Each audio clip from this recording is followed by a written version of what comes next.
રાજકોટમાં નકલી IPS officer બની કરોડોની ઠગાઈ, ક્રાઇમ બ્રાન્ચ દ્વારા રેકેટનો પર્દાફાશ। નમસ્કાર, હું સુરભી વાલવા, આપ જોઈ રહ્યા છો આરપી ગુજરાત ન્યૂઝ રાજકોટ।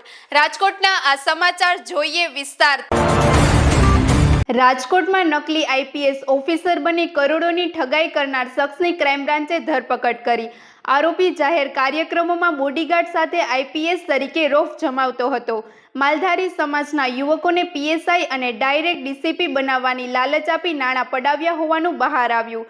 પોતાને ફિલ્મ પ્રોડ્યુસર બતાવી નેતાઓ અને ઉચ્ચ અધિકારીઓ સાથે સંબંધ હોવાની ખોટી વાતો કરીને વિશ્વાસ જીત્યો હતો। ભાવનગરના સાથી સાથે મળીને નોકરી વાંચુકોને નિશાન બનાવતું રેકેટ ચલાવાતું હતું। પોલીસ હવે ઠગાઈના નાણાંની હેરફેર અને અન્ય સંડોવાયેલા લોકો અંગે તપાસ કરી રહી છે।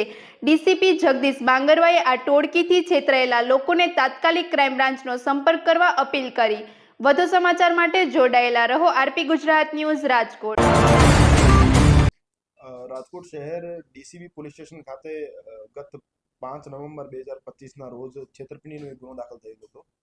એમાં વિવેક ઉર્ફે વિકી પ્રવીણભાઈ દવે અને હરિભાઈ ગમારા નામના બે આરોપી હતા। બનાવની હકીકત એવી હતી કે ફરિયાદીના દીકરાને પીએસઆઈની પરીક્ષામાં પાસ કરાવવાનો અને ડીએસપીની પરીક્ષામાં પાસ કરાવવા બાબતેની લાલચ આપી અને ફરિયાદી પાસેથી બંને આરોપીઓએ 2.36 કરોડ 2.36 લાખ જેવી રકમ એમની પાસેથી પડાવી લીધી હતી અને પછી ફરાર થઈ ગયા હતા। તો માનનીય સીપી સર બ્રજેશકુમાર જાસર અને એડિશનલ સીપી સરની સૂચના અનુસાર ચિરાગ જાદવ સાહેબ પીઆઈ ડીસીબી પોલીસ સ્ટેશનની ટીમ દ્વારા વિવેક ઉર્ફે વિકી પ્રવીણભાઈ દવે નામના આરોપીની ધરપકડ કરવામાં આવી છે। આ આરોપી અમુક પબ્લિક પ્લેસીસમાં અને સમાજના ફંક્શન્સમાં પોતાને આઈપીએસ તરીકે પ્રિટેન્ડ કરતો હતો અને ફરિયાદીને એમના દ્વારા જણાવવામાં આવ્યું હતું કે મારા મોટા મોટા માણસો સાથે ઉઠક બેઠક છે અને તમારા જે દીકરા છે એમને હું ડાયરેક્ટ ડીએસપીની પરીક્ષામાં પાસ કરાવી દઈશું, મને એટલા પૈસા આપવા પડશે। એમના ગામના જ એક ફરિયાદીના ગામના જ એક ગમારા કમ્યુનિટીના જ માણસ હતા આગેવાન, એના મારફતે એમનો પરિચય થયો હતો વિકી દવે અને હરી ગમારા સાથે। हमारा પાસે આ બાબતે એક જ ફરિયાદ મળી છે, પર બીજી જિલ્લાઓમાં એક બે ટેલિફોનિક ઇન્ફોર્મેશન અમને મળી છે કે એવા એક વિક્ટિમ છે જેમાં પાસેથી એના આ જ રીતે પૈસા પડાવી દીધી છે।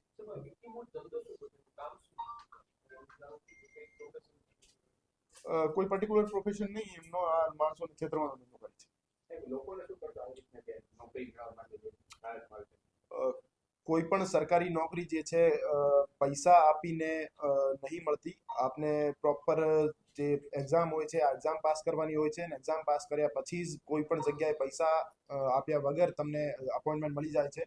તો એવી કોઈ પણ લાલચ લોભામણીમાં નહીં આવતા અને કોઈ પણ માણસ એવું તમને કહે કે હું પૈસા આપીને તમને નોકરી લગાવી દઈશું, સરકારી નોકરી લગાવી દઈશું, તો એ બાબતે તરત જ નજીકી પોલીસ સ્ટેશનમાં જાણ કરવી અને એવા કોઈ માણસને પૈસા નહીં આપવા।